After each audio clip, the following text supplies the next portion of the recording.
sọ ni. ohun gbogbo tẹnu jẹ ògbẹ́yìn o. ìfọkànbalẹ̀ wà fún gbogbo ẹnikẹ́ni tó bá ọ̀dà fún èyíkéyìí ọjà nílé iṣẹ́ wa. nítorí wípé bí ẹ bá ti ọ̀dà ní ọjà yóò máa kàn yín lára láàrin ìṣẹ́jú àyá. ó di ìgbà tí ẹ bá tó fojú kọ ọjà tẹ ọ̀dà. kẹ́ ẹ tó san owó èyíkéyìí ọjà tẹ ọ̀dà fún. ọ̀fẹ́ sì ni delivery yín bá dé. ilé iṣẹ́ wa wà ní South West Ìkòròdú àti Ìlọrin. láti ọ̀dà fún ọjà tirẹ̀ pè sórí nọ́mbà yìí 08000253796 tàbí 070025379 ìwọ náà tara ṣá láti bá Alẹ́sọ Limited dòwò pọ̀ kí o sì ọ̀dà fún ọjà tó o bá ń fẹ́.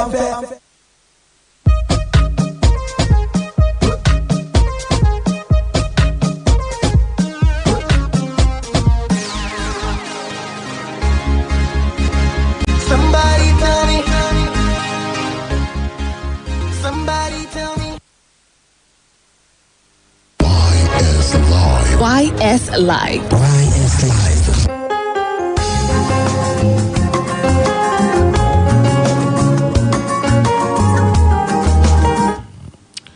Alhaji Yusuf is a retired controller of correctional centers, and Barrister Ibrahim Lawal is a regular customer Dadani, a barrister of notes and a great supporter of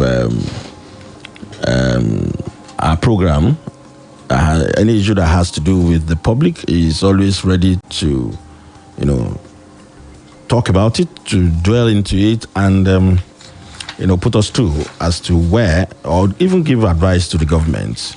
Now, this morning, we're going to look at congestion in correctional centers in Nigeria. Is it what do you call a good one, or is it worrisome? How did we get here? What is the situation of the correctional centers? I think I'll like to start with the retired controller of correctional centers. You must have had a lot of experience in terms of how it used to be and how it is now. When did you retire, sir? Retired 2007. 2007 is a long time. After 35 years of service. After 35 years of service. Right. So you have had a different experience. Actually, thank God. Situational, everything. Mm-hmm. So now, the correctional centers, what is it actually meant for? Of course, nothing but to reform, to correct offenders that are there, that are brought in there, to correct and rehabilitate and reintegrate them back into society. That's what we call re-entry. The entry must be smoothly conducted while in the centers. Where it is not done, of course, they cannot spend 1 day longer than the sentence imposed on them. Not one day. Let me say 1 day, because let me not say 1 minute. Because anything a day beyond the date of the term of imprisonment, of course, it amounts to illegal detention, and the officer in charge could be legally sanctioned for it. That's illegal, keeping the detaining offenders there.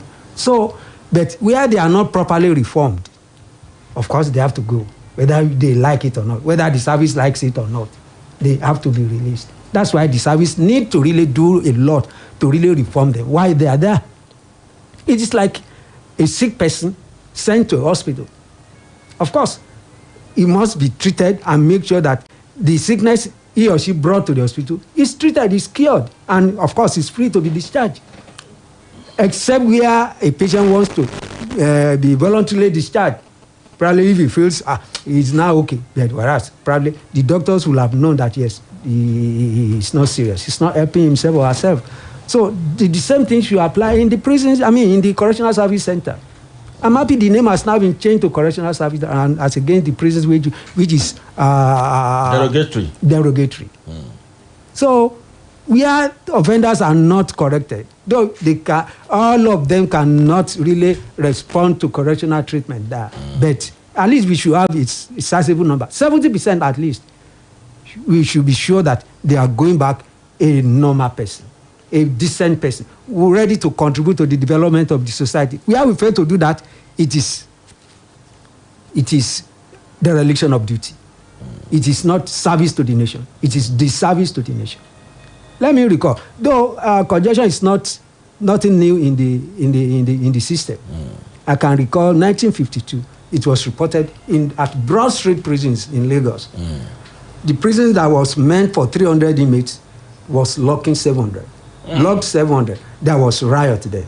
And what the response to that riot was to construct another prison at Kirikiri, medium security prisons, which was meant for 1,700. It has capacity for 1,700.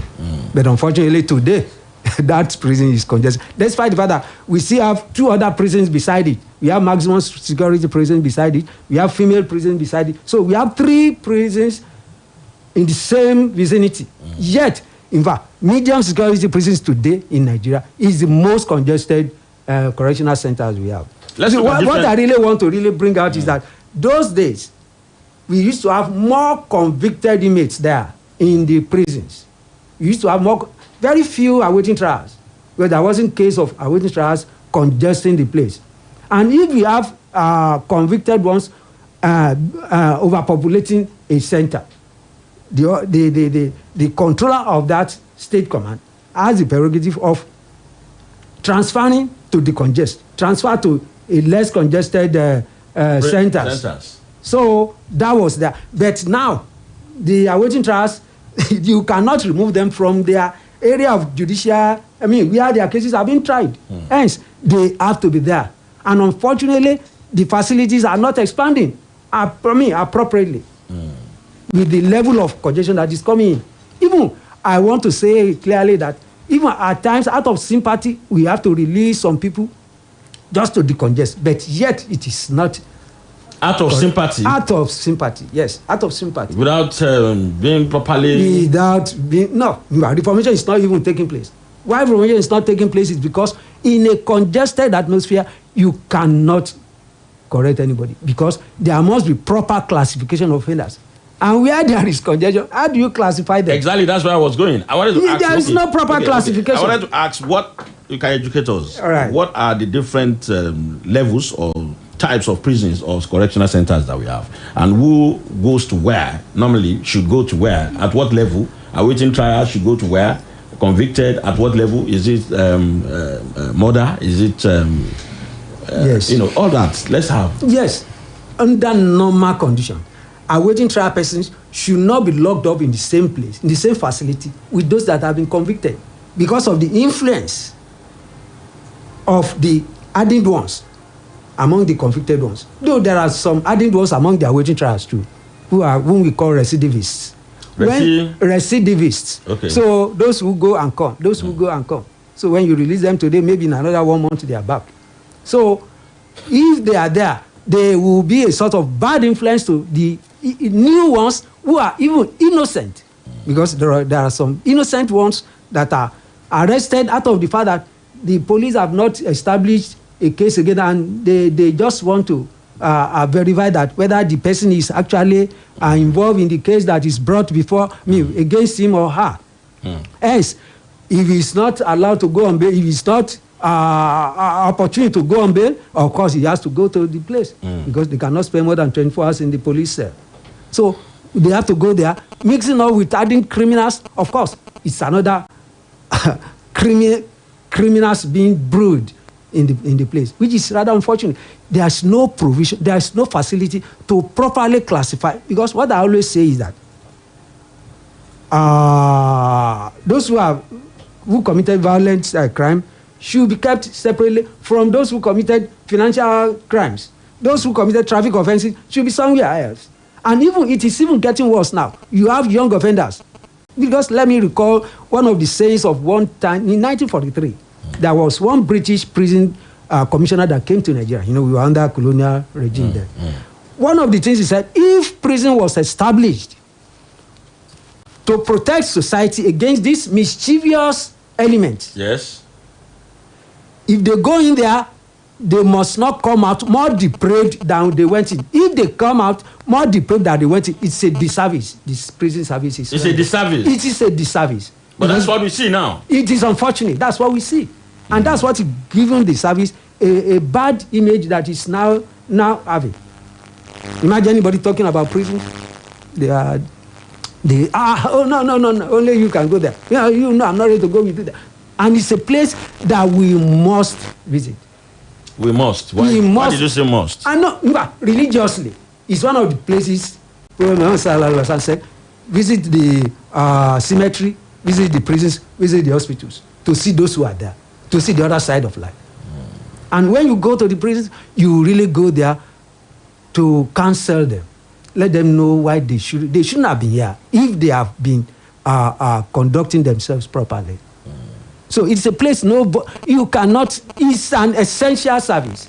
You can't dispense with it. There's no society that is without crime. Even go to Jerusalem, go to Saudi Arabia, criminals. There are prisons there. Why do they have prisons? Because of criminals. So crime is a normal phenomenon in the society. You can't do without it. And there must be people to really manage them. And maybe I've said it that I always like to liken correctional centers to hospital or a school where people are sent there to be trained, to be treated, and come back better than they went in there. Crime is part of life. Of course. We come back after this short break.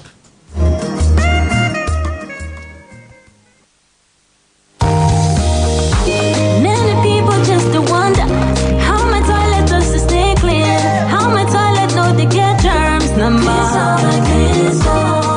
Secret to my healthy family living. How we're active clean so toilet clean. No matter the day, make it just no say. Clean so kills 99.9%. Prince All Toilet Cleaner. Small change, big difference for a healthy family. Mom, why do you have so many empty Knorr packs in the kitchen? Take the spoon you want and leave my Knorr pack unless you don't want mommy to win some goodies. Win big in the Knorr Unwrap and Win promo. All you need to do is just turn in 2 or more empty packs of Knorr to stand a chance to be among 24 lucky winners of 500,000 naira each, with 2 winners announced weekly. You could also win other amazing gifts like Showmax mobile subscriptions for a month, or Rimo AirPods, microwaves, and much more. Promo runs from the 29th of July to the 17th of October. Terms and conditions apply. Promotion has been approved by the FCCPC. Bẹ́ẹ̀ni, ojúlówó Nasco cornflakes kún fún èròjà tí ń ṣara lóore tó dára nítorí wípé Old Flaked cornflakes náà ni. Old Flaked cornflakes ní apilẹ̀ṣe ní ìlànà tí gbogbo èròjà ṣara lóore inú rẹ̀ ò fi lè yingin. Oúnjẹ aṣara lóore ni, adùn inú rẹ̀ afẹnuwó, ó sì dára fún gbogbo ẹbí. Nítorí náà, tí àtijẹ cornflakes bá dé, rí i dájú pé Old Flaked Nasco cornflakes ló yàn láàyò. Oúnjẹ aládùn tó dára ní gbogbo ìgbà.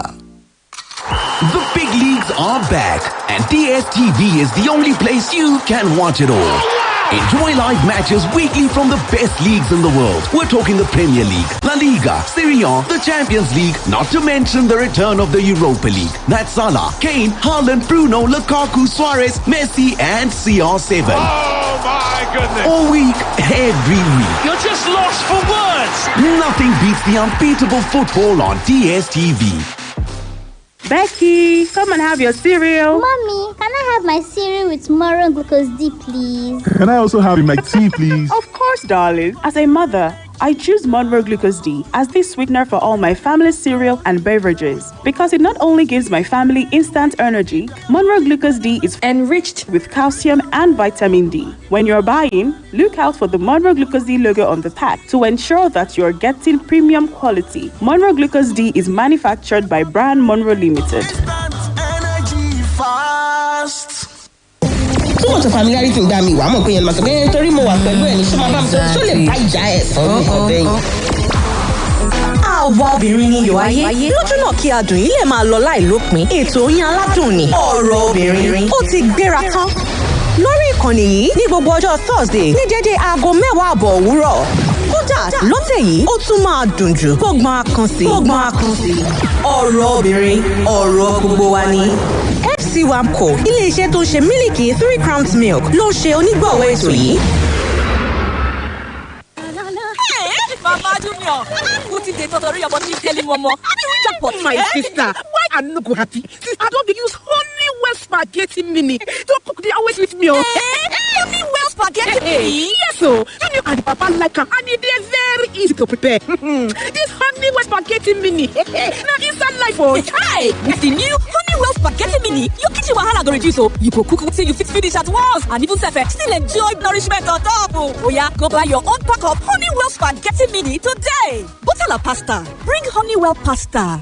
Mom, why do you have so many empty Knorr packs in the kitchen? Take the spoon you want and leave my Knorr pack unless you don't want mommy to win some goodies. Win big in the Knorr Unwrap and Win promo. All you need to do is just turn in 2 or more empty packs of Knorr to stand a chance to be among 24 lucky winners of 500,000 naira each, with 2 winners announced weekly. You could also win other amazing gifts like Showmax mobile subscriptions for a month, Oraimo AirPods, microwaves, and much more. Promo runs from the 29th of July to the 17th of October. Terms and conditions apply. Promotion has been approved by the FCCPC.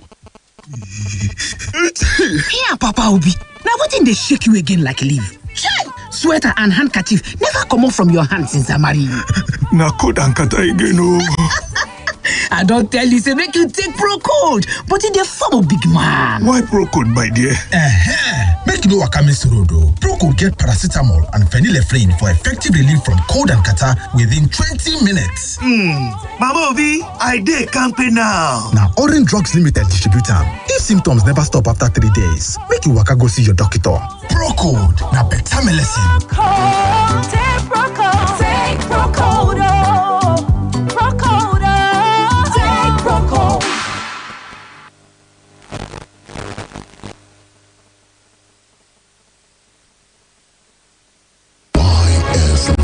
YS Live. YS Live.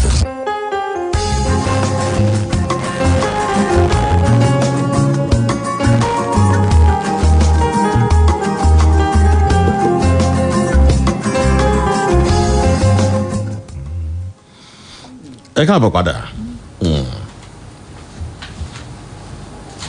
Gbogbo ohun tí à ń mú bọ̀ yìí ó níbi tí à ń mú lọ, ó sì ní ohun tí à ń gbìyànjú láti jẹ́ kí ó yé gbogbo wa kí ìjọba náà sì ṣe. Àbí bẹ́ẹ̀ kọ́? Bẹ́ẹ̀ni.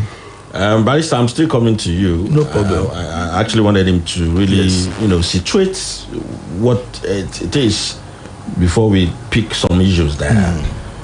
You are saying that some are awaiting and they are not supposed to be. Majority, 70% of inmates in the correctional centers are awaiting trial persons. Awaiting trial persons, and they are mixed up with adding criminals. Adding criminal because there is no provision for proper classification.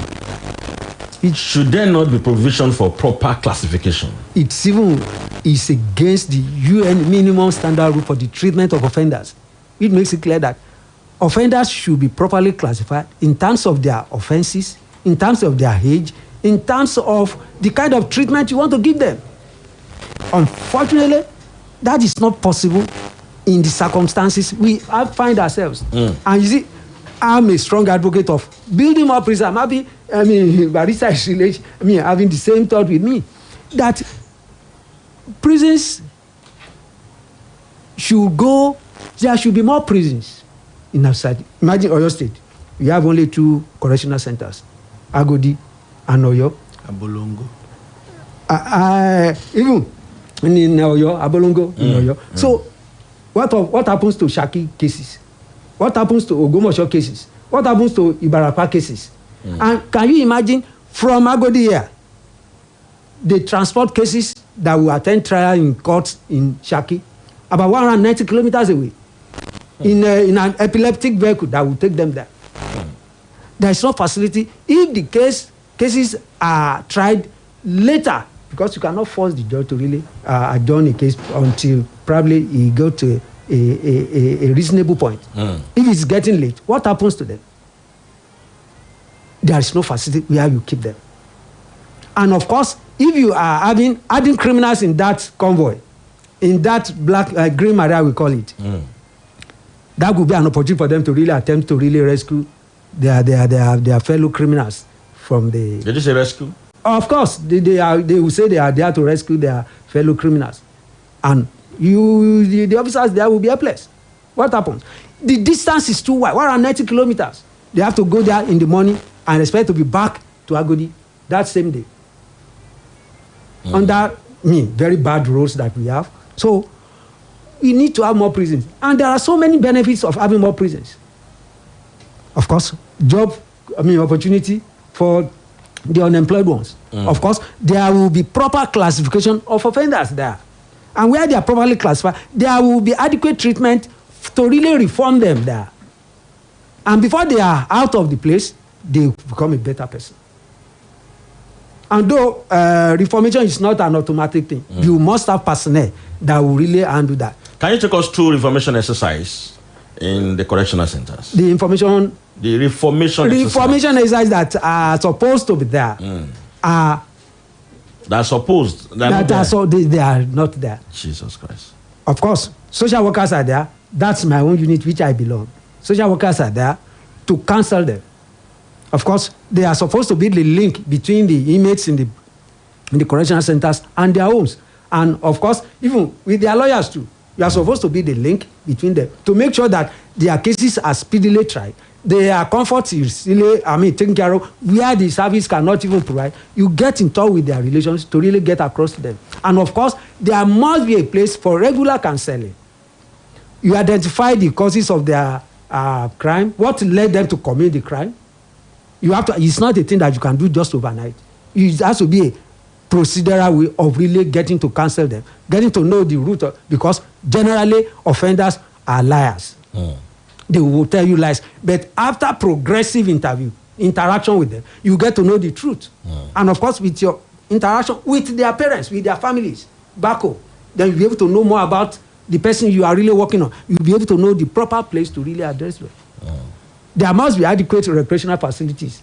It's an opportunity for you to see your client on the field and assess him or her, how he's performing in relation to others. And of course, there must be vocational centers. In those days, the service used to have various vocations like carpentry, tailoring, even we have welding facilities to train the inmates. These days, they are not there again because we have fewer convicted ones who are supposed to enjoy those services. Awaiting trials are considered innocent until proven guilty by the court. And so long they are there, you continue to treat them as innocent person. So you not want to you don't have the power to subject them to unnecessary labor like we used to hear in those days. 1 year imprisonment without labor.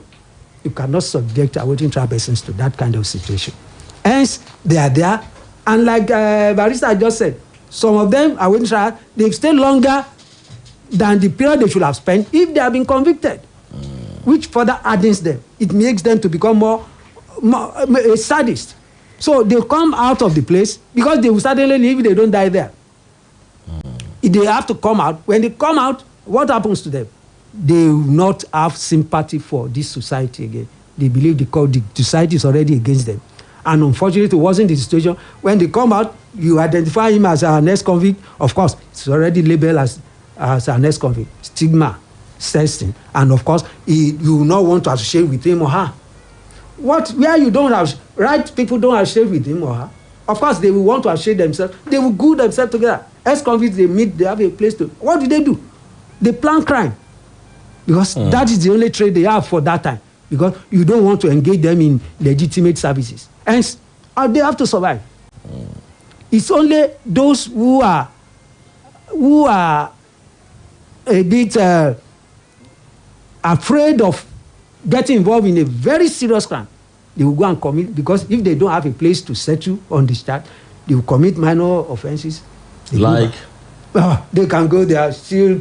Imagine somebody who in a church, he saw the generator that is there. It's still the battery?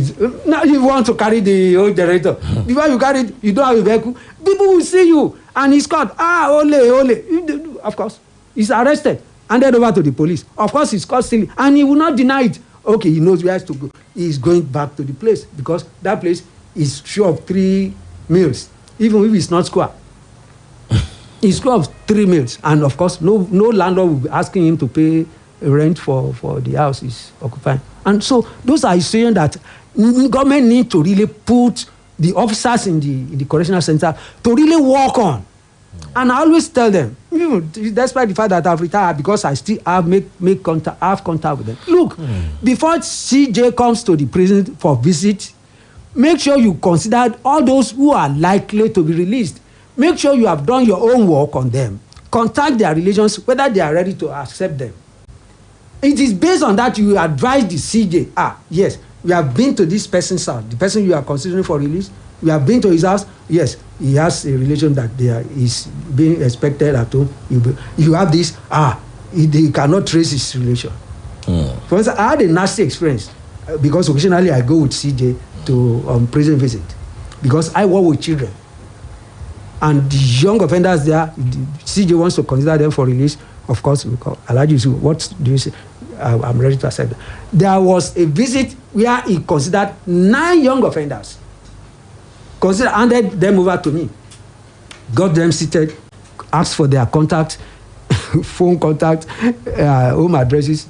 I could not trace home of one of them. I could not trace home of one of them. But if the correctional centers officers there have done their homework, they have, yes, the homes of these spaces are traceable.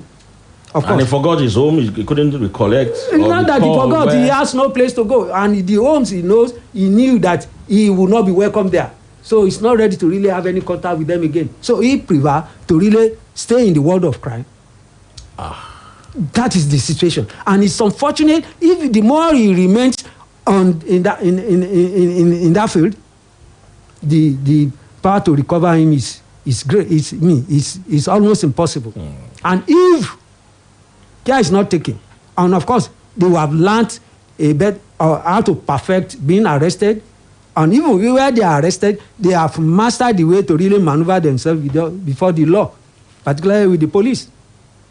If they have kingpin, the godfather should really there to take care of them. And of course, when an offender is released unreformed, the tendency of training more people into crime is very high, because that is one area of specialization. That is the danger, and you are feeding them with government money, and training, allowing them to be trained to become more dangerous to the society. Release them to the society you owe the duty of protecting. They are released there, and what happens? That's why we are witnessing all these problems now. Imagine the level at which we are having rape of little girls. You have the rate at which people are committing unimaginable crimes. These heinous crimes. Who are those that are involved? I want to suspect strongly it is those that are released without being reformed in the centers. That's why we need probably people in the ivory tower, like those who have flares for research, that there should be a study. Let's establish a correlation between those that are released from the prisons and the impact it has in the society. Let's establish what is happening. What effect does it have in the society? And I have no doubt in my mind. I want to believe strongly that the high surge of crime that we are now witnessing is not unconnected with ex-convicts. Barrister Ibrahim. Yes, what I have seen about congestion in our prison is that the judiciary is partly responsible. The police is also responsible. There are matters that ordinarily should not go to court. There are matters that ordinarily should not be taken as that person should be detention.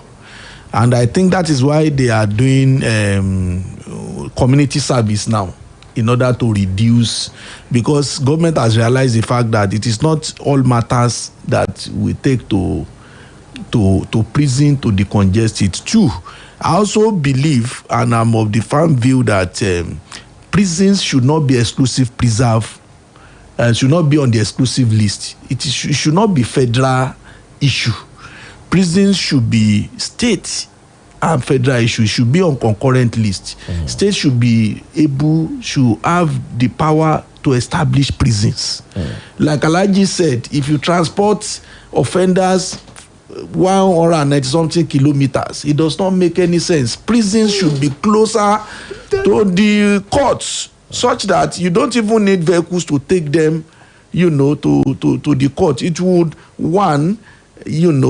increase and encourage speedy trial, because at times you go to court and prisoners, the offenders will not be brought to court. That day the court cannot go on, because you cannot do any case behind the offender. He has to be there, or else the matter would be null and void. So at times, prisons might be late to court. The matter might have been called and had to be adjourned.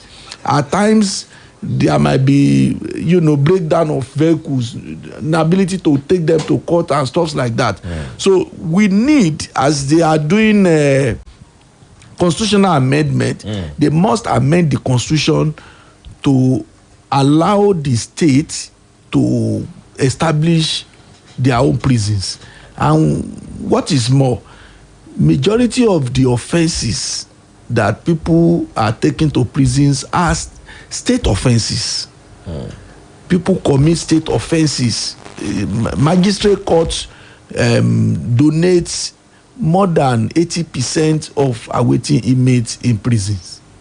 So we need to tinker with our constitution to empower the state to establish prisons. Not only that, even Alhaji talks about young offenders. We must have booster homes. The only place we have booster home is in Southwest, is Abeokuta. There is no booster home in Oyo State. What you have when you have a child offender, you now go and put him with people who, those motherless children, that they have in the ministry of in Ijokodo, and you put criminals with people who are not. That's because there is no booster home for young offenders. There is no way they can even take care of. Most of them will run away and stuff like that. That's why they put them in prison, which is also wrong in the first place, to put children with adults who are offenders. So a lot is wrong with our system, and that is why we have a lot of crime in the society. Most of the child offenders are people that had been abandoned, who have no parents, or whom their parents had divorced. When you ask for their mother, the mother would have gone elsewhere, the father has gone elsewhere. They don't have anybody responsible for them. They have been fending for themselves as early as age 5. And so you see them sleeping around major markets, motor parks and what have you, and they are easily they are ready-made tools for criminals. They will be sent to go and buy India M. A lot of them are already smoking India M's at age 10, age 12. So a lot of things is, and so when they come back, they will have learned new methods. Secondly, our prison system, or the correctional says, is just correctional in name. There is nothing correctional in the prison service. In fact, I can tell you that even when you want to visit prisons, even the workers, the staff in the prison are also very corrupt. You pay your way into the prison. How? That's the truth of the matter. If you visit prison, except some of us who are lawyers, if the relatives even want to come to prison, you must come with your pocket loaded, or else you will not be allowed, to see whoever you want to see. Right from the gate, you are going to pay your way, which is so unfortunate. It happens, and we cannot, whether in Agodi or Abolongo, anywhere, even in Abeokuta, it will be difficult for the needle to pass through the eye of the camel. I heard of it that they do it. I have no doubt that at our last meeting, I have no doubt it was discussed. I have no doubt that it happens. Yes, I have no doubt. Continue. It happens. I have no doubt that it happens. So a lot, even for offenders to call their people at home, if you don't have money, you will not, because the amount they charge as a phone call for an inmate in the prison is exorbitant. I know all these things because I also have clients who call me. And it is their right. It is their right to get across. But if you don't have like they said that if you want to call per minute in prison, they want to give you phone to call per minute. You pay exorbitantly. How much? As much as per minute, maybe as much as 200 300. It's unfortunate the senior has degenerated to No, the person who owns the phone now. It's a business. It's a business. You know, so a lot of things. And the truth of the matter is that when you are in prison, the more money you have, the more comfort you have in prison. As long as if you have VIP offenders. Those that are those are the ones that they will give certain places that will sleep on bed and water. And you also have other inmates that will be cooking and doing things for you. So if you can pay your way every day, you retain that VIP treatment. It happens in prison. We must not deceive ourselves. So a lot of rots. So if you are the lowest of the low, you know where you belong. You know, so it's a lot of everything you buy. Is it the food they eat in the prison? That one is even another subject entirely. It is so pathetic if you see what they eat in prison. What do they eat? The beans. You know, the lowest grade of the beans are the ones that their contractors will supply. Because a lot of, like I said, society is not entirely bad if the people there are not an accomplice. When you look at the contractors in the prisons, what they will supply to prison. I told you of a case I handled in Ijebu, the murder case that involved a police person, and the guy eventually was not and he was released. And I was now interviewing him. How do you people eat in this? He said that he cooks for himself. That because prison food, forget it. That the beans that they will supply is the lowest grade of the beans, and the little they will cook, they will pour so much water that you cannot even determine which one is beans, which one is water. I am telling you, and that is the truth. Even the gari they will supply are the gari that you can't imagine it. So people are smiling to the banks, the contractors at the expense of those who are in the prison. So it is so sad. Seriously. So the truth of the matter is that when we blame government, like I do tell people, I said those we have in government are reflections of a lot of us in the society. I am telling you, I don't deceive myself. The way and manner people go about making money at the expense of people's life is appalling. The situation in the prison or in the correctional center is a study on its own. It's a study on its own. And the earlier we look at those things, the better for us, the better for our even security in the society. Because people are treated badly. They were treated as if they are not human beings. And you said you are doing correction, when ordinarily even the food you give them cannot sustain their life. You can imagine those that are sick. They will carry some persons who cannot even walk, who cannot do anything. It's like a lifeless person. When we are considering those to be released, we release some people on health grant, no health facilities, nothing. And you want them to, and they will be grouped together with people that are, even people with TB. They will be put together with people who had no issues and what have you. So the situation in prison is appalling. And the best way to do that is to remove the prison service from exclusive list. It has no business being exclusive list. It should be on concurrent list where the state government can also establish prisons across the country. There should be a prison in Ogbomoso. There should be one in Shaki, where there are judicial divisions. So that it will be easy. It will also reduce the number of times that cases are tried, because cases are tried subject to the availability of the offenders.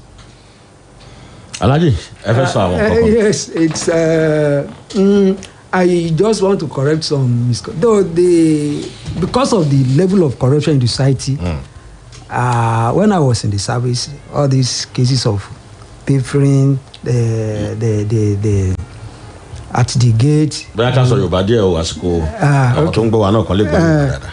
Àwọn irú oríṣiríṣi nǹkan tó ń ṣẹlẹ̀ nísìn torí thank God I was privileged to be láti ṣiṣẹ́ pẹ̀lú welfare officer ní mi and I thank God I rose to the level of pé omi wà ní in charge the welfare section for the federation as at the time 2007 when I disengaged.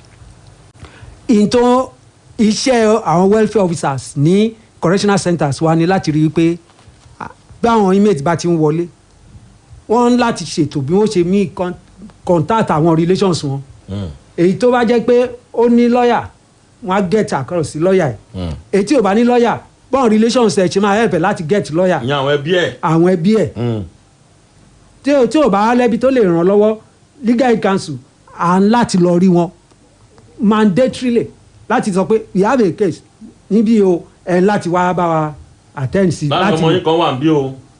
So those are the but these days things have gone haywire all over the country all sectors of our society ló ti di wípé corruption ti really setting but nípa oúnjẹ I will put the blame right in the doorstep of government let me tell you 450 naira ni wọ́n ní kó fi feed inmate kan lójúmọ́ that's 150 naira per meal. 150 naira. 150 naira per meal contract price contractor will make his or her gain from that 150 meal 450 naira per day. ẹ̀mí ni wọ́n jẹun lójúmọ́. wọ́n láti jẹun ẹ̀mẹ́ta it is compulsory. ẹ̀mẹ́ta kẹ́. wọ́n láti jẹun ẹ̀mẹ́ta lójúmọ́. lẹ́ẹ̀mejì làwọn ń jẹun. no o lè máa parọ́ yẹn because issues tó yẹ pé ara nǹkan tó máa ń fún àwọn prison officers ní concern yẹn tó ń jẹ ò bá steady ó máa ń trigger riot and if you don't want to be in trouble òun láti make sure wípé. ó dà kí náà fẹ́ fi 150 jẹ. kí náà fẹ́ fi 150 jẹ that's why I have to put the blame on the doorstep of the government. contractor náà máa jẹ́ ní 150 o. contractor máa jẹ́ ń bẹ̀ àwọn contractors ta ni wọ́n fẹ́ jẹ ju àwọn tí wọ́n ní kọ́ fún ní nǹkan lọ and how do they do it. àwọn prison officers nǹkan kan náà ṣáwọn náà ò ní fẹ́ jẹ́ ń bẹ̀. wọ́n á fẹ́ grease palm pé maybe in a way láti lè ṣe but. grease palm in a way láti lè ṣe kíni. láti lè cover up shortcomings tó bá látọ̀dọ̀ wọn but any sensible officer must be very careful because the problem tí èmi máa ń tiẹ̀ ń sympathize pẹ̀lú àwọn officers ṣe ni pé if there is problem in the center tí problem bá ti wà ń bẹ̀ báyìí you are losing your job ni so that's why wọ́n máa ń fẹ́ wà careful láti má get involved nípa oúnjẹ ló máa ń tètè cause trouble but èyí tí wọn ò lè avoid ni congestion tí congestion bá ti wà ń bẹ̀ báyìí it's always they live in fear pé what is likely to happen so how do they address it? They cannot do otherwise unlike pé tomati pọ̀ pé CJ ń bọ̀ láti wá they are always anxious to really attend to the CJ get some people but CJ ò lè release gbogbo àwọn tẹ́lẹ̀ pé wọ́n constitute serious torí pé wọ́n constitute serious threat to the society àwọn tó bá rí i pé like the barrister said àwọn tí wọ́n seriously sick of course ẹni tó wà seriously sick tó bá jáde kí ló fẹ́ lọ ṣe ó ti wà helpless already is already demobilized then àwọn tó ń bá wo case wọn pé bóyá ó ti pẹ́ ju ọjọ́ tó yẹ kó lò gan-an tó ń bá sentence ẹ̀ ní court. a ti wá di ògbóǹtarìgì nínú ìwàkuwà so unfortunately kò sí facility láti lè correct ẹ̀ so wọ́n á kàn release ẹ̀ ó ń jáde lọ náà nìyẹn what happens to him kò sí rehabilitation. wọ́n ní bẹ́ẹ̀ bá fẹ́rẹ́ lẹ́wọ̀n èèyàn ó sanwó wọlé ni. ìyẹn lè máa ṣẹlẹ̀. tó dáa bẹ́ẹ̀. it is a bad practice corruption ni that is even what we call trafficking ní service tẹ́ pé is a very serious if you are caught trafficking bringing illegal article either money or any other material that is not allowed by the authority it's a serious offence trafficking and if you are caught you are in trouble. ìwà àbàjẹ́ ni. ìwà ìbàjẹ́ tẹ́ pé ó lè jẹ́ kó lose job ẹ̀ so but unfortunately. but wọ́n gbà á ó ń ṣẹlẹ̀ ó ń ṣe pé lábẹ́rún. mi sọ wípé kò lè ṣẹlẹ̀ ó lè máa ó ń ṣẹlẹ̀ tẹ́gbọ́n èmi náà ti gbọ́ cases oríṣiríṣi and we have had ọ̀pọ̀lọpọ̀ tẹ́gbọ́n ti lose iṣẹ́ wọn lórí ẹ̀ but àwọn tó ń bá lè escape being caught well they are there unfortunately. Apollo ọjà á padà wá.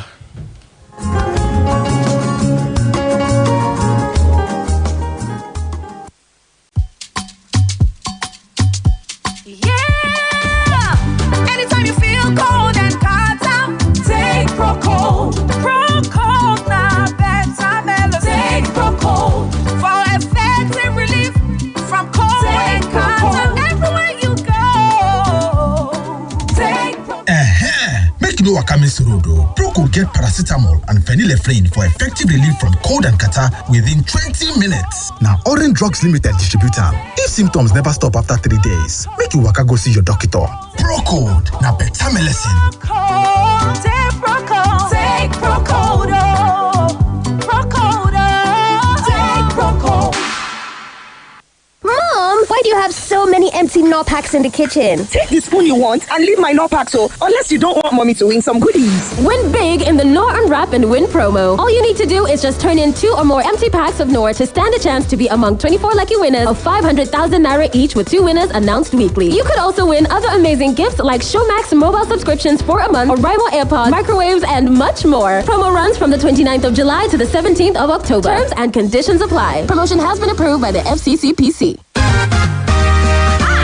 This oil is good, oh. Devon King's oil. This oil is fine. Devon King's oil. And it's fine.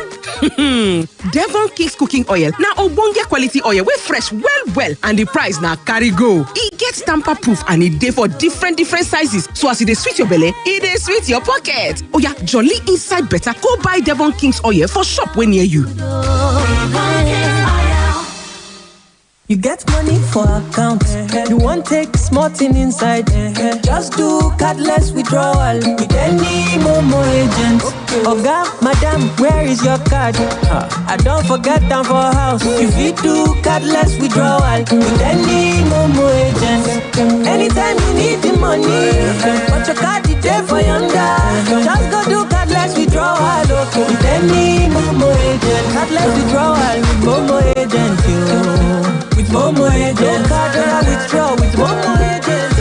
Any Momo agent. Now you fit withdraw money even if you not hold your card for any Momo agents where they near you. Just dial *223# to take touchlight the Momo agent where they near your domot. Momo agent, safe, fast, no wahala.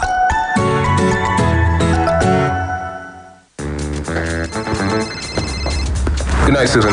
Good night, sir. Hi. You need it when? Okay, we'll get it done. Guys, we can't leave. We've got to finish the client's order tonight. Tonight? This time? How about some top tea to cheer us up? Tea. Top tea. Only 1 bag of Top Tea makes 2 strong cups. So taste to know more flavor, enjoyment, great friendship, and upliftment. Wow, this looks gorgeous. Taste to know. Top Tea. Mom, why do you have so many empty Knorr packs in the kitchen? Take the spoon you want and leave my Knorr pack, so unless you don't want mommy to win some goodies. Win big in the Knorr Unwrap and Win promo. All you need to do is just turn in 2 or more empty packs of Knorr to stand a chance to be among 24 lucky winners of 500,000 naira each, with 2 winners announced weekly. You could also win other amazing gifts like Showmax mobile subscriptions for a month, Oraimo AirPods, microwaves, and much more. Promo runs from the 29th of July to the 17th of October. Terms and conditions apply. Promotion has been approved by the FCCPC. I'm a working woman, a wife, and a proud mother of 1. This leaves me with very little time to make regular trips to the clinic for contraception. Self-injectable contraceptive gives me 3 months protection with just 1 injection. I can privately self-inject and be at peace. No one has to know. At first, I was not sure I would be able to inject myself, but with training and support, I realized it was a simple and painless process that doesn't leave any scars on my skin. Self-inject contraceptive has given me the power to decide when and if I will have my next child, and more time to be the woman that I am and want to become. Would you like to explore your contraceptive options and find out more about self-injections? Call us today by dialing 321 or visit discoveryourpower.org for more information. This message is supported by Health Promotion Division, Federal Ministry of Health. Because this is just a radio ad, you can't get a taste of this delicious hot chocolate. You can't savor the irresistible aroma stemming from this mix of Cadbury chocolate, milk, and sugar. You can't even feel the warmth that comes with every sip. But do you know what you can do? You can make yourself a mug of Cadbury hot chocolate right now and feel the goodness in every sip. Cadbury 3-in-1 hot chocolate. Enjoy the Cadbury goodness. The game is on. It's a game of fame, love, and betrayal. To remain in the game, watch your back and never lose your guard. Because when you do, you're out. The biggest reality show in Africa, Big Brother Naija Season 6 is back. Don't miss the intense drama this season. Showing 24/7 on DSTV channel 198 with live eviction show on Sundays at 7 p.m. on Africa Magic. Headline sponsor Abeg. Associate sponsor Patricia. BB Naija is rated 18. There are moments in life when you're just so scared and you feel like just giving up. Oh, but Dino Milk is saying, we know that you can do it. Believe in yourself and then go for it. Go for it. Nourishment, oh, that is your Dino Milk. Oh, yes, Dino Milk. Don't let anything hold you back. Oh, Dino is cheering you thanks to your Dino Milk. Go for it. Drink up your Dino Milk. Just add up your Dino Milk. Go for it with Dino Milk. Dino Milk. Ǹjẹ́ o fẹ́ nǹkan tó bá ẹ lára mu? Obìnrin tàbọ́kùnrin, iṣẹ́ tí yóò gbé ẹ̀bùn rẹ jáde, ilé tí ó bá ipò rẹ mu. Ó dáa, ibùsùn tó bá ara, ọjọ́ orí, ìgbé ayé àtàpò rẹ mu ńkọ́? Lọ sí www.muka.com/buyrite tàbí èyíkéyìí ibi ìtajà Muka láti wá Muka tó bá ẹ lára mu. Ẹgbẹ́ àwọn akọ́ṣẹ́mọṣẹ́ onímọ̀ ìlera fún ìtẹ̀lú. Muka máa ń fara látìlẹ́yìn tó nílò láti jí pépé ní ìgbáradì fún iṣẹ́ òòjọ́. Muka, ó máyé rọrùn. This is what happens when you open up a bottle of Fanta. It's bubbly excitement waiting to break free. It's living in the moment. It's not caring who's watching. It's putting your enjoyment first.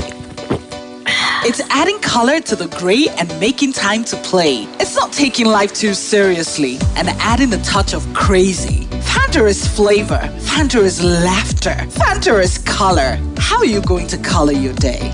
Fanta. Color every moment. Mom, why do you have so many empty Knorr packs in the kitchen? Take the spoon you want and leave my Knorr pack, so unless you don't want mommy to win some goodies. Win big in the Knorr Unwrap and Win promo. All you need to do is just turn in 2 or more empty packs of Knorr to stand a chance to be among 24 lucky winners of 500,000 naira each, with 2 winners announced weekly. You could also win other amazing gifts like Showmax mobile subscriptions for a month, or Rival AirPods, microwaves, and much more. Promo runs from the 29th of July to the 17th of October. Terms and conditions apply. Promotion has been approved by the FCCPC.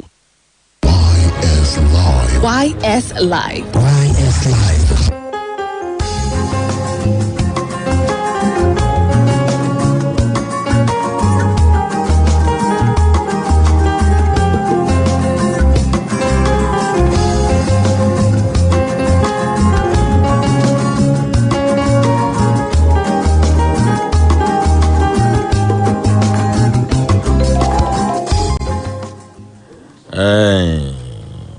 Ọgbà ìsọnídọ̀tún ó ń kún àkúnfàyà. Ọ̀pọ̀ tó wà ní inú ọgbà ìsọnídọ̀tún kò yẹ kó wà ńbẹ̀. Ọ̀pọ̀lọpọ̀ ìdí ló fà á tó fi ń kún àkúnfàyà là ń wò. Bí la ti ń wò la ti ń rí àwọn ìwà ìbàjẹ́ lọ́kọ̀ọ̀kan ìjèjì tó ń ṣẹlẹ̀ nínú ọgbà ìsọnídọ̀tún gan tí ò sí ìsọnídọ̀tún gan ńbẹ̀. Ẹlòmíì débẹ̀ gan ibẹ̀ gan lójú ti wá yapò kíìsì n tó gbé dé ọgbà ìsọnídọ̀tún yẹn. Ó kéré sí ohun tó jú ẹ̀ wá rí àti ohun tó tún wá kọ́ àti ohun tó rí tó ń ṣẹlẹ̀ ńbẹ̀ pé nígbà tẹ́ torí eléyìí mọ ohun àwọn eléyìí gan-an ó ju ti òun lọ láwọn tí wọ́n ní wọ́n ń ṣiṣẹ́ nínú ọgbà ìsọnídọ̀tún wọ́n ní corruption wà bẹ́ẹ̀ wọ́n ní gbogbo obì ní corruption wà báyìí. Alhaji. bó ṣe rí nìyẹn gbogbo obì ní. Gbogbo obì ní. No, kò exclude the correctional service. Kò exclude ẹ̀. No. And that is unfortunate. Ó wá jẹ́ kí wàhálà tún wá pọ̀ sí because tó bá ní kó dànù máa tọ́jú ọ̀daràn. What do you expect? Ọ̀daràn tọ́jú ọ̀daràn. And nǹkan kan wà tá a máa ń pè ní in criminology ambivalence attitude. wípé ẹni tó mugbó tán ni kó lọ kánsẹ́ẹ̀lì amúgbó tán mú wá sí ọgbà ẹ̀wọ̀n láti lè bá sọ̀rọ̀ kí lẹ rò kó fẹ́ bá sọ kò ní rí kó ṣe nǹkan kan tí ò da á rò pé nǹkan tó ṣe da so attitude yẹn kò lè so ẹni yẹn kò ní nǹkan kan tó fẹ́ change inú ẹ̀ á kàn tún gíngiri sí ni in those days gan pẹ̀lú it's unfortunate à ń rí staff tá a smuggle igbó wá fún ẹlẹ́wọ̀n but very very minimal ó minimal gan gbà yẹn because crime is just part of life but ó ti wá burú ní sáà táwọn èèyàn tó ń smuggle phones handset sínú ọgbà fún ẹlẹ́wọ̀n tó fi máa communicate pẹ̀lú kínní tá a fi ń gbọ́ cases pé wọ́n mú ẹlẹ́wọ̀n lọ sí hospital in the process ó escape high level of carelessness dereliction of duty tẹ́ pé normally wọ́n láti try ẹ̀ departmentally tó bá rẹ̀ ti yí pọ́n find guilty dismiss her straight away but nisin lots of things tí à ń gbọ́ tó ń ṣẹlẹ̀ níbẹ̀ but my own concern is káwọn ẹran tó wà nú ẹ̀wọ̀n àwọn ẹlẹ́wọ̀n tó wà mẹ́ kàn jáde better person because the correctional center have a duty of protecting the society. How will you protect the society? Is by making sure that those who are there, because they are not on death sentence. Even some of those who are on death sentence, wọ́n ní ọlọ́run lè ṣe àǹfààní pé kí wọ́n commit wọn to life imprisonment. Tomorrow commit wọn to life imprisonment. Governor state ibi tán ti sentence. ó lè fún wọn ní pardon. ó lè release ẹ. So you have to look at them as àwọn tí wọ́n ń padà bọ̀ wá sí ìgboro. We call it re-entry into the society, and they must come to the society better person. Where you fail to do that, of course ẹ kàn gba owó lásán ni, but unfortunately kò ń ṣẹjọ́ wọn. Government gangan ò fún reformation ní attention. Government gangan ò fún, they are more interested. For instance, go to the correctional centers, wàá rí so many inmates there idle because kò sí workshop facility fún wọn láti lè fi train wọn. What will the officer in charge do? A máa keep wọn náà síbẹ̀ ní kí wọ́n ṣáà máa da ọgbà rú fóun. Ṣùgbọ́n tí wọ́n bá gbọ́ pé riot kan ṣẹlẹ̀ tàbí pé ẹlẹ́wọ̀n kan sá nínú prison kan ojú ẹsẹ̀ àtàbújá wọ́n ti send powerful delegation ó yá kan lọ investigate even kan tẹ̀ tó parí investigation kan officer in charge wọ́n á ti kọ́kọ́ suspend ẹ̀ náà waiting for problem ó lè lead to dismissal. So that's why I tell you. kí ni ìjọba ò ṣe. Ìjọba ò fund the welfare reformatory services properly. Wọ́n employ àwọn right persons to handle reformation. The government is more interested nínú safe custody pé ẹ ṣáà kó wọn síbẹ̀, and that's why tó fi jẹ́ pé they end up using correctional centers as a center to abuse human rights. Ìṣe táwọn lawyers máa ń fight nìyẹn. Center for abuse nígbà tó bá rí ti wà ń bẹ̀ until the court says released ó máa wà ń bẹ̀ ni. And how do you do it? Barrister sọ̀rọ̀ kan lẹ́ẹ̀kan pé ó yẹ kó mú correctional center kúrò ní exclusive list. In fact, it's one of the things mo ti advocate for right from the time to one service ni. For instance, the change of name of the prisons to correctional service. Mo ti advocate for láti 2005. I was in the service there. Mo dẹ̀ tó ti advocate for pé kàn yọ kí prisons kúrò nù exclusive list. Let it go to concurrent list. In fact, yẹ gan ló lè facilitate pé we should have more prisons. One entire kì í consider ni pé what was our population I joined the service in 1972. Kí ni population of Nigeria? Maybe about 50 million. We are talking about 200 million now. The number of prisons tó wà nígbà yẹn was sizable enough to accommodate the number of inmates there. I hope the news department is listening to this. So ìyẹn ló fi jẹ́ wípé changing the condition of the prisons or correctional centers to concurrent list is the next thing to a conscience. Also, it will even comply with the federal system of government and so on. And this thing, that was how it was even shortly after the independence up to 1968. 1968, 1st April 1968, under the military regime, you know, saw prison service, the unitary system.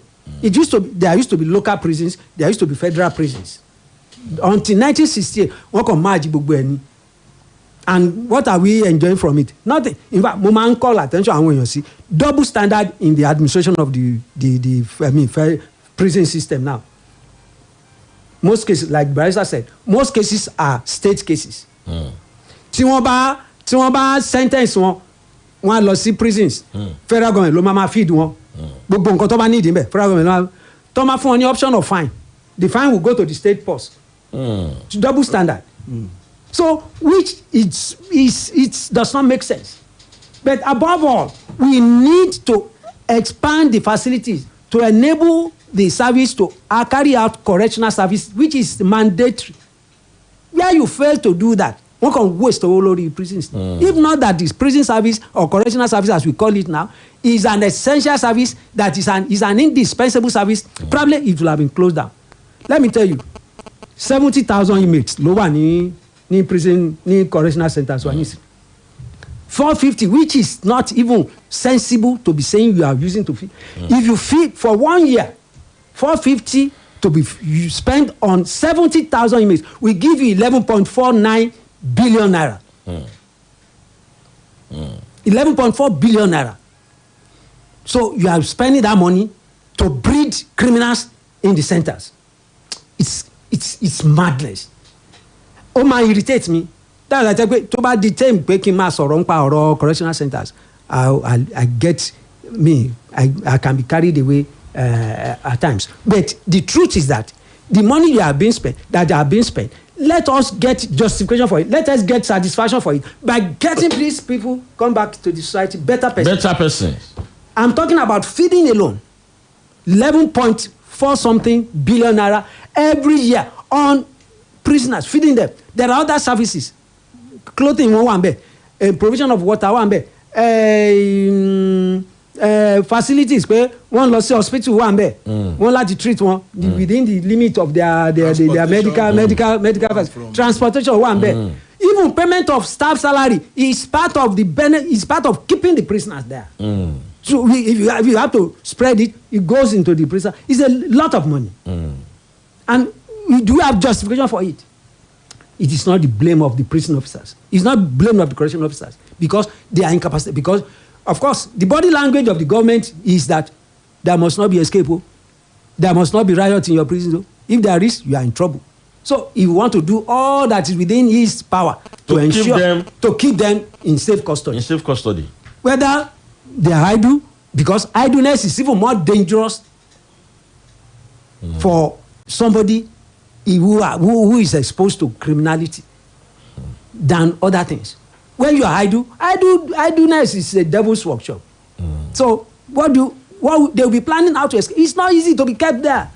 The deprivation is the punishment. They are not in prisons to be punished, but they are sent there as punishment. They are sent to the place as not for punishment, but unfortunately, it's a warehouse where they keep them like a log of food, like animals in the zoo. Even those who are in the zoo, they are even enjoying some little comfort there. 009-155-1055, 005-699-8678, 070-6949-3000. Barrister Ibrahim, ẹ̀yin náà ti rí oríṣiríṣi gan-an. Ẹ ti lọ sí correctional centers lóríṣiríṣi. Mo ti lọ correctional centers láti ìgbà tí mo ti wá university tí mo ti máa ń ṣe prison visitation under MSS. The first time I was in prison tí mo kọ́kọ́ lọ láti lọ ṣe visitation, I couldn't sleep because èèyàn rí oríṣiríṣi cases. Wọ́n níbi tó wà gan-an máa ń ṣègbọ̀nsẹ̀ sí. Ṣé bẹ́ẹ̀ ni? They have a place within their dormitory. Wọ́n níbi kan tó wọ́n create as wọ́n ṣègbọ̀nsẹ̀ sí. Ṣé bẹ́ẹ̀ wọ́n tilẹ̀kùn bẹ́ẹ̀ ni? Wọ́n á kàn carve out ibi kan. Carve out ibi tó ń wà náà. Àrùn kọ́lẹ́rà kankan ò ní máa bójú. Ó tiẹ̀ tún better sí in those days nígbà tá a ṣe join service you see that every morning ẹ máa rá àwọn ẹlẹ́wọ̀n tó máa rùgbẹ́ wọ́n lọ dump ẹ̀ sí ibi stream kan tàbí ibì kan tẹ́ pé wọ́n ti pé unlike now tẹ́ pé wọ́n ti ní wọ́n ti ní WC. Ẹ bá ayédèdè yín lọlẹ̀ o ẹ káàárọ̀ o. ẹ káàárọ̀ sà. Yes sir. ẹ kú ètò sà. Ètò ni. Orúkọ tèmi ni Ọlámídé Ọlápàdé láti bọ̀ sọ̀kè. Bẹ́ẹ̀ni prison corruption pọ̀ bẹ́ẹ̀ tó tọ́ tá a bá fẹ́ lọ wò yàn bẹ́ẹ̀ lásán owó táwọn ẹ̀ka tó wọlé ó máa wọ 1,000. Bí a bá dọ̀bẹ̀ lẹ́ẹ̀mẹ́ta lójúmọ́ láti máa nà nìyẹn á bá wá nǹkan tí ó ti pọ̀ jù. Ọlọ́run ní ìjọba yẹ. Àmì ẹ̀ ṣeun àwọn tún kí ọ̀rọ̀ pé ó sanwó kò tó rẹ lẹ́wọ̀n ó sanwó kò tó rí ẹni tó wà ní nǹkan burúkú gbà ní 009155105 ẹ̀lú ẹ̀ káàárọ̀. ẹ sà orúkọ yín láti bò. Dàpọ̀ Àfọlábí ló ń sọ yìí. Dàpọ̀ Àfọlábí láti Oríta. Mo gbádùn àwọn ẹ̀wọ̀n àlejò nínú ẹ̀yìn bẹ̀rẹ̀ gan. Torí èmi tí mo bá yín sọ̀rọ̀ mo ní direct working relationship pẹ̀lú prison. So inú mi dẹ̀ dùn pẹ̀lú retired officer tó wà ńbẹ̀. Wípé wọn ò kúrọ́ tó bá rẹ́ pé àwọn retired officers mi ni wọ́n máa ń fẹ́ cover up. Ṣé rí most of the things tó ń sọ kò tó tọ́ ni nípa oúnjẹ wọn o nípa gbogbo ọ̀tọ̀ sọ tó tọ́ ni. Ṣé rí àwọn contract oúnjẹ tí wọ́n máa award àdájì tó wà bẹ́ẹ̀ kàbí àmì wípé dàrẹ́kì láti Àbújá ni wọ́n ti máa ń gbà wọlé. Dàrẹ́kì láti Àbújá náà ti máa award contract. Ó ti di endemic níbẹ̀ right from the top l'Abuja. Ìrọ̀rọ̀tọ̀ yẹn Ọlọ́run nìkan ló lè wọ́ṣẹ̀. So mi ìmọ̀ bọ́ sí fẹ́ correct àyàfẹ́ lọ́n bá correct ẹ̀kú. Ọlọ́run náà la máa ń dá gbogbo ẹ̀ padà sọ́dọ̀ ẹ̀ ní Nàìjíríà yìí. Kọ́lọ́run bá wa dá sí kọ́lọ́run bá wa correct àwa gangan ṣáà ready láti correct ẹ̀ Ọlọ́run nìkan náà la máa ń dá gbogbo ẹ̀ sí lọ́rùn kọ́lọ́run bá wa dá sí kọ́lọ́run bá wa correct ẹ̀. Ẹ̀lú ẹ̀ káàárọ̀ o. Ẹ káàárọ̀. Yemi Sonde live Splash 105.5. Ẹ̀kọ́ ẹ̀ pé tó. Orúkọ yín láti bùsà. Kúnlé láti Orogún. Kúnlé Orogún. Bẹ́ẹ̀ni. Lẹ́tí pè wá ẹ bá a dá sọ̀rọ̀ tó wà nílẹ̀ yìí. Ẹ wọ ọ̀rọ̀ gidi lẹ́ ń sọ. Ṣé rí àwọn correctional center officers yẹn? Àwọn gan wà corrupt gan ju inmate tó wà nù bẹ́ẹ̀ lọ. Wọ́n wà corrupt ju inmate lọ. Inmate tó wà nù bẹ́ẹ̀ lọ. Kí ló dé tẹ̀sán bẹ́ẹ̀? I'm telling you the fact. I have a brother tó lọ sí correctional center lórí 1 or 2 crimes. When he was there tó dé tó ṣàlàyé fún mi àná igi ìgbà tí mo bá lọ visit ẹ̀. In fact mo rí pé gbogbo system wọn bẹ̀ ó ti wà corrupt ju àwọn tó wà bẹ̀ bọ̀ lọ. Kí wọ́dà kọ́ máa béèrè owó lọ́wọ́ inmate tó wà nù bẹ́ẹ̀ o kọ́ tó máa tax inmate pé tí inmate ò bá sanwó wọn ò ní ṣe kúrò nù sẹ́lẹ̀. Ṣí wọn síta wọn láti sanwó kó tó ṣí wọn síta wọ́dà tún lè sọ fún inmate pé kí inmate lọ́ọ́ oúnjẹ fún un tó inmate ń ṣiṣẹ́ gbẹ̀rẹ̀ tó ń gba sálárì. wọ́dà ní kí inmate lọ ra oúnjẹ wá fóun wọ́dà wọn ló máa risk iṣẹ́ ẹ̀ bẹ́ẹ̀ yẹn tí inmate bá sá lọ ńkọ́. no wọn ò ní kó lọ tà nínú bẹ̀ tó ti ń ta nǹkan tó ń ta nǹkan jíjẹ wọ́n lè ní kí inmate ra drinks fáwọn kí inmate ra bread fáwọn. ok kó fowó ẹ̀ rà kí n kó lọ rà wá. bẹ́ẹ̀ni kó fowó ara rẹ̀ ọwọ́ inmate fowó ara rẹ̀ lọ ra drinks wá fún un. Can you just imagine? So correctional center service ní Nàìjíríà mi ì rí nǹkan tó ń ṣe bẹ̀rẹ̀ rárá ju pé ọkàn ọ̀sẹ̀ àwọn pọ́lìṣì àwọn èèyàn bẹ̀rẹ̀ lọ. Ó ń fara ní àwọn èèyàn rẹpẹtẹ. Ṣé bá fẹ́ lọ wo àwọn èèyàn níbẹ̀ lásán? Iye tó máa tax ní pé kẹ́ tó sọ pé ẹ wọlé is more than 3,000 naira. Go to Ọ̀yọ́, go to Agodi. Ọ̀yọ́ ni mi máa ń lọ gbà dáadáa. Gbogbo wọn bẹ̀rẹ̀ iṣẹ́ dáadáa báà lọ ṣe bẹ̀rẹ̀ iṣẹ́ dáadáa àwọn wọ́dà tó wà mẹ́. Lòbìsíṣẹ́ àwọn ẹ̀mí ti ní dáhùn lẹ́yìn pé they are there for nothing. Tẹ́ pé ẹ̀ṣẹ̀ tó ṣe lásán ẹ̀ṣẹ̀ tó yẹ pé ó lè sọ pé kọ́sẹ̀tù ní ilé ara wọn kọ́ máa gbalẹ̀ wọn lọ ni. And some people will be there for like 1 year 2 years. Lórí nǹkan tó ọmọ ọ̀tọ̀ mẹ́fẹ̀. Ẹ ṣeun. Ẹ wò kọ́nà bá tún Nàìjíríà ṣe ni o. Ẹ ṣeun àmín. Ẹlẹ́rìí. Ẹ ṣe ni ẹ kú ètò. Ẹ káàárọ̀ sà. Ẹ káàárọ̀ o. Ẹ kú iṣẹ́ o. Ó ga. Mo kí bọ̀dá amòfin àti bàbá wa tó ti ṣiṣẹ́ ń bẹ̀rẹ̀ rí. Wọ́n ń pe ìwé kan ní Animal Farm. Kí lorúkọ yín sà? Fẹ́ràn mi bàbá alálùkọ́ mi. Mo gbádùn gbogbo nǹkan tẹ́ ẹ ti ń sọ látàárọ̀. Mo máa ń pe ìwé kan ní Animal Farm. níbi tó jẹ́ pé ìka ò ti dọ́gba táwọn kan ti jura wọn. ṣé ẹ mọ̀ pé a rí àwọn kan tí wọ́n wà lẹ́wọ̀n tí wọ́n sì ń bímọ. wọ́n wà lẹ́wọ̀n wọ́n sì ń bímọ. tí wọ́n á fi sí wọ́n á mú jáde lọ síta báyà lọ báyàwó ẹ̀ ṣe wọ́n á tún dá padà.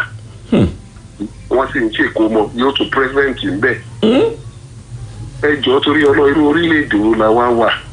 ṣé bá ń gbọ́ hush puppy tó wá tán ló wà ní Amẹ́ríkà wọ́n ò sún wọ́n lẹ̀.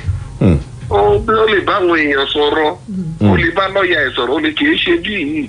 ẹni tẹ́ ẹ mú ẹ̀ẹ́dẹ̀rì tó bàbá yẹn náà ti sọ̀rọ̀ kan tó máa ń sábà sọ pé ẹni tí wọ́n sì mú tán tí ìdájọ́ rẹ̀ kò tí ì ṣe láti pé wọ́n dájọ́ ẹ̀ ṣùgbọ́n níbí yìí ìjọ́ tí ẹ ti débẹ̀ báyìí ló ti di ẹlẹ́wọ̀n láìsí iṣẹ́ lẹ́wọ̀n tó bẹ̀rẹ̀ pé bóyá nǹkan tó ń sọ yìí kò ṣe àyàfi kọ́ lọ́n bá wa kó sínú àwọn tí wọ́n ń darí wa ní tó máa ń dùn mí jù ní pé gbogbo wọn ni wọ́n lọ ìlú òyìnbó wọ́n rí bọ́ ṣe ń ṣe ń bẹ̀ bọ̀ tó bá ti délé ọ̀tọ̀ ní nǹkan tó máa ṣe alága ìjọba àbílẹ̀ travel ordinary solar kọ́kàn fi solarize àwọn ìlú kéékèèké lọ́dọ̀ wọn ní lè ṣe máa ẹ̀ka máa gbọ́ pé wọ́n vóòtù owó báyìí wọ́n vóòtù owó báyìí ẹ̀jọ́ torí ọlọ́run ṣé èèyàn fẹ́ kówó lọ sọ̀rọ̀ ni. nígbà tẹ eré tẹ sọ pé information center tẹ tún lọ hardin nẹ tó tún wá burú sí ju tẹ́lẹ̀ lọ ṣé bó ṣe yẹ kó rí nìyẹn ó yẹ kó dé kí ó jẹ́ pé àwọn facility tó máa kọ́ wọn tó jẹ́ pé workshop tó yẹ pé kò sí nǹkan tí wọ́n ní lè kọ́ ẹ lọ sínú géètì ní géètì níbi ẹgbẹ́ Agodi tẹ ẹ bá rí àwọn èèyàn wa bó ṣe wà creative kò sí nǹkan tí wọ́n lè rọ géètì èèyàn nìkan náà lè rọ gbogbo yẹn ló yẹ kó wà tó yẹ pé àìmọye nǹkan tó máa ti ẹ̀wọ̀n jáde táwọn aráàlú gan máa lò ọlọ́run ràn yín lọ́wọ́ ẹ̀kú iṣẹ́ ńlá lẹ̀ ṣe o gbogbo ẹ̀rù pé kò yẹ kó tọ́ bẹ́ẹ̀ ó yẹ kàn kàn wá ẹ ṣeun. bàbá ọ̀ẹ́gbọ́ wọn làwọn kan máa ń bímọ nú ẹ̀wọ̀n. mi ò lè sọ pé yes mi ò lè sọ pé no because oríṣiríṣi nǹkan ló lè ṣẹlẹ̀ ní nàìjíríà bí nàìjíríà tá a wà lẹ́nìí anything ló lè ṣẹlẹ̀. ẹ̀yin ò gbọ́ rí gbogbo gbàtẹ́ wà ní service. kò ṣẹlẹ̀ rí kò ṣẹlẹ̀ nígbà tí mo wà ní service ètò tó ní ẹ̀fẹ́ close mọ́ ni wípé bóyá kan escort ẹlẹ́wọ̀n lọ sí hospital kẹlẹ́wọ̀n ó escape out of carelessness of tó lè pé it might look like a plan. àwọn ẹlẹ́wọ̀n ọkùnrin àti ẹlẹ́wọ̀n obìnrin wọn máa bára wọn ṣe ní lọ́gbà. kò possible pé kí wọ́n jọ kó wọn pọ̀ kò possible even Agodi tẹ́pẹ́ àwọn female wing wà ń bẹ̀ it is a very closed apartment. irú VIP tó ń sọ yẹn. ṣe rẹ kí n kúrò lórí VIP ṣé yẹn. ìyàwó wọn ò wá kí wọn mú yàrá wọn bẹ̀. no VIP ok bọ́n wọ́n lè mú ọ lọ bá wọn lé. ṣe rí tọ́jà ń pè ní tá à ń pè tí wọ́n lè máa pè ní VIP ń bẹ̀ is lower than United Nations minimum standards wọ́n expect pé kí ẹlẹ́wọ̀n máa gbé níbẹ̀ but one thing tí mo láti clarify ni pé government fààyè lẹ̀ fún ẹlẹ́wọ̀n tó bá lè afford lájẹ́ pé tí ò fẹ́ jẹ oúnjẹ prisons tí wọ́n kọ́ máa gbóúnjẹ wá fún nílé àyè ẹ̀ wà fún bẹ́ẹ̀. medical clinic ò sì ní wò pé ṣé kẹ̀ fi poison sí. no wọ́n láti check ẹ̀ tó bá ti gbé wá àwọn ẹbí ẹ̀ tó gbé wá wọ́n á jẹ inú ẹ̀ so wọ́n á dẹ̀ rí i pé well it's not poison it's not that thing tó pé ó lè dá wàhálà alẹ́ nínú ọgbà kó tó gbọ́n but provision yẹn wà but o ò lè máa jẹ oúnjẹ ilé kó tó máa jẹ oúnjẹ prison so you either take one ni. ìkan ló fọwọ́ mú. ìkan ló máa fọwọ́. ẹlẹ́yìí káàárọ̀ ẹlẹ́yìí ẹ káàárọ̀ o. ẹ káàárọ̀. yes sir. jọ corruption yìí ṣé ó ní gene tó responsible fún ní ọmọ nàìjíríà ni because gbogbo nǹkan tá a sọ láàárọ̀ yìí nítorí corruption náà ló sọ. orúkọ yín sá o. ètò kọkọrọ Anthony lórúkọ mi. láti bó sà. Ìbàdàn. Anthony Ìbàdàn à ń gbọ́ yín sà. kí ló dé tó jẹ́ pé corruption ti sọ nàìjíríà. ó guilty ó innocent kóòtù ló lè sọ bẹ́ẹ̀ so àwọn tó bá dé wà ń bẹ̀ wọ́n á máa treat wọn but nítorí yẹ kí àwọn correction officer ṣe ni pé kọ́ máa fún wọn ní treatment bí ọmọlúàbí they consider them as also humane treatment should be given to everybody tó bá wà ń bẹ̀ but where they don't get that humane treatment àtún adéhùn wọn ni. ẹlẹ́yìí. hello ẹ káàárọ̀ àti ọ̀gá. ẹ káàárọ̀ tá a ń sọ̀rọ̀. olúni láti Ìbàdàn àmì regular caller but mo fetí kọ́ bí ìṣẹ́jú mẹ́ta nǹkan kan báyẹn. ẹ tó kọ́kọ́ pè tó ní wọ́n máa ń gbowó uniform wo ni ń gbowó Nàìjíríà ni ń gbowó 20 naira ó ti di 50 naira báyìí bóyá 200 náà tún gbà báyìí ká ló mọ̀. tí gbogbo ètò ṣẹlẹ̀ ńlá ti àtúnṣẹlẹ̀ uniform wo ni ò ń gbowó nàìjíríà bóyá àtàwọn báràkì aláṣọ àmì la lè sọ pé ara wọn mọ́ bóyá custom náà dẹ̀ ń gbowó ẹ má jẹ́ ajísí bara a máa ti gbogbo ẹ̀sọ́ lọ́run a máa ti gbogbo ẹ̀sọ́ ààrẹ jẹ́ àti change lórílẹ̀‐èdè for good a kàn dí sí bara ẹni tó pè tán ní ìṣẹ̀ṣẹ̀ olóhùn wish kan ẹ wo ẹ má jẹ́ àròjọ ẹ ṣe Mr. Sonde I expect you. ẹ ṣeun. It seems like it's hopeless. The situation is getting hopeless, Barrister. Well, that's the reality, and I will continue to say that if Nigeria will be good, all of us will come and renew our vow, our pledge to now begin to be good to Nigeria. Hello. Before I take that parting shot from you. Hello, good morning. Hello. Hello, Carol. Káàárọ̀ o. Yes sir, láti bo orúkọ mi. Láti di orúkọ mi o. Láti Ìbàdàn bí. À ń gbọ́ yín. Yemi Sonde. Sir. Ṣé rí tí a bá wò ó, wọ́n á tó gbogbo bó ṣe yẹ kán tó kinní yẹn. Ẹni tó jẹ́ wípé bóyá ó ṣẹ̀ tí wọ́n ní pé kí wọ́n rìmáǹdì ẹ̀. Mi ò rò pé ẹ̀kọ́ máa kó wọn pọ̀ mọ́ àwọn tó ti dájọ́ wọn pé àwọn yìí kírímínà ni wọ́n. Ẹni tí ó ṣẹ̀ tẹ́ lọ jù sí àárín àwọn adé kírímínà yẹn gan lè influence ẹ̀ tó bá jáde. Mo dẹ̀ fẹ́ kí ẹ gbé kíní kan lárugẹ ń tí ọ̀gá àwọn tó ṣiṣẹ́ ní correctional center tó sọ wípé wọn à ní búsá center. Ó yàrá lẹ́nu pé wọ́n ní àwọn ọmọ kéékèèké tó yẹ kán wà lẹ́wọ̀n wọ́n ń kó wọn pọ̀ mọ́ àwọn ẹlẹ́wọ̀n. Gbogbo kìíní tó yẹ kí ìjọba kan wò àti àwọn human rights activists. So gẹ́gẹ́ bí iṣẹ́ tó sọ̀rọ̀ tán sọ̀rọ̀ kò sí tó ń jẹ́ correctional center ń tà mọ̀ pẹ̀lú àwọn correctional center tó wà ní orílẹ̀-èdè míì ni pé wọ́n á máa kọ́ oníṣẹ́ kápẹ́ńtà iṣẹ́ ọwọ́ tó yẹ pé tẹ́lómìn bá jáde á tiẹ̀ ti wò wípé tó ọ̀nà wà tó ń lè fi déjì ayé láìpẹ́ tó bóyá òun lọ ń jáde àbí òun ṣe tó dáa. Tí ẹ̀yẹ oníròyìn kẹ máa ràn mọ́ ìjọba létí láti ṣe àpò ọlọ́run ràn wá lọ́wọ́. Àmín. Your parting shot, sir. You were giving us your Yes, I said that if Nigeria will be good, all of us must come together and renew our vow to Nigeria that we want to change our orientation. Those who are ruling us are products of the society. When the society is good, we will have a very good ruler. That's my parting shot. Yes, thank you so much. Let's not continue to be living in the world of deceit that we don't want to have more prisons. The number of prisoners in Nigeria is too much. In US, with about 320 million population, compared to Nigeria 200 million, imagine the prisoners population in US is about 2.3 million. 2.3 million. We are having about 70,000. We are deceiving ourselves. There are more criminals outside than in the prisons. The rate at which we are breeding prisoners and criminals outside is so annoying that we need to expand. And apart from that, we should go in, put correctional service into concurrent list. That will create opportunity of expanding state government, even if possible, let the local government have their own prison so that we have facilities where even one is congested. Then we can always deploy them to other places so that we can effect proper correction. Where there is congestion, we can never correct them. It amounts to a waste of time, waste of money, waste of resources, keeping prisoners there in a congested atmosphere. Alhaji Yusuf is a retired controller of correctional centers. Thank you very much. He retired in 2007. Ọlọ́run àtúbọ̀ máa pẹ̀lú yín o. Ẹ̀wọ̀n kìtà wọn tó pè yẹn tó jẹ́ wa. Ẹ ṣé púpọ̀ tí a pè ń tẹ̀ yọjú sí wa. Barrister Ibrahim Lawal, ẹ ṣé púpọ̀ ní gbogbo ìgbà la máa ń pè yín lẹ́ máa ń jẹ́ wa. Ọlọ́run bá òsì ní jẹ́ kí ẹ má lè má máa jẹ́ wa mọ́. A máa pè yẹn mọ́ jẹ́ náà ni. Àwa náà ó sì máa rí yín pè. Ẹ̀yin náà ó sì máa jẹ́ wa. Àwọn aráàlú ó sì máa gbọ́ wa. Yóò máa dùn kò ní kan. Orílẹ̀-èdè yóò ní bàjẹ́. Nàìjíríà ò ní dàrú. Ẹ jẹ́ ká ṣeré o. Torí pé bó ṣeré o. Òun padà bọ̀ wá bá o bó o ṣe eré yóò padà bọ̀ wá bá ọ. Tídì lájọ wà ń bí Ọlátúndé Ìdòwú pẹ̀lú Yóbóró Abe Yóbóró Progress My Media ní official photographer Desmond to the G ń bá wa tẹ̀ lápá àbí dáadáa. Yemi Sonde lórúkọ tèmi, Yemi Sonde Media House, Yemi Sonde Crescent, Fẹ́lẹ́lẹ̀ Express bus stop, ibẹ̀ ní ọ́fíìsì wa wà ní Fẹ́lẹ́lẹ̀ lápá bí